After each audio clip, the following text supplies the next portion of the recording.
রাঙামাটির দুর্গম পাহাড়ি এলাকায় ত্রয়োদশ জাতীয় সংসদ নির্বাচন উপলক্ষে হেলিকপ্টারে করে নির্বাচনী সরঞ্জাম ও নির্বাচন কর্মী পাঠানো শুরু হয়েছে।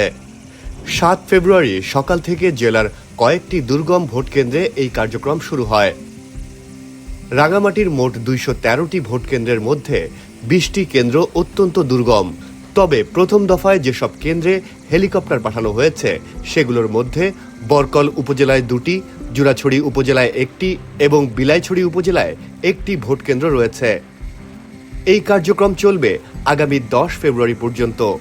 রাঙামাটি জেলায় যে ২১৩টি ভোটকেন্দ্র আছে তার মধ্যে ১৭০টি দুর্গম ভোটকেন্দ্র। এই ১৭০টি দুর্গম ভোটকেন্দ্রের মধ্যে আমাদের ২০টি হেলিসটি ভোটকেন্দ্র আছে। তো বর্তমান সময়ে যেহেতু আকাশ প্রায় কুয়াশাচ্ছন্ন বা মেঘলা থাকছে, সে প্রেক্ষিতে বাংলাদেশ বিমান বাহিনীর পক্ষ থেকে গতকালকে আমাকে শিডিউল দিয়েছে তারা যে ৭, ৮, ৯, ১০ এই ৪ দিনে আমার ২০টি কেন্দ্রে ব্যালট বাক্স সহ ভোট গ্রহণকারী যারা কর্মকর্তা আছেন তাদের সকলকে তারা পরিবহন করবেন।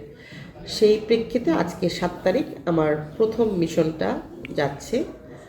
এই প্রথম মিশনে যাচ্ছে বরকল উপজেলার ২টি ভোটকেন্দ্র, জুরাছড়ি উপজেলার ১টি ভোটকেন্দ্র এবং বিলাইছড়ি উপজেলার ১টি ভোটকেন্দ্র। তো আজকে সকাল ৯টা থেকে শিডিউল।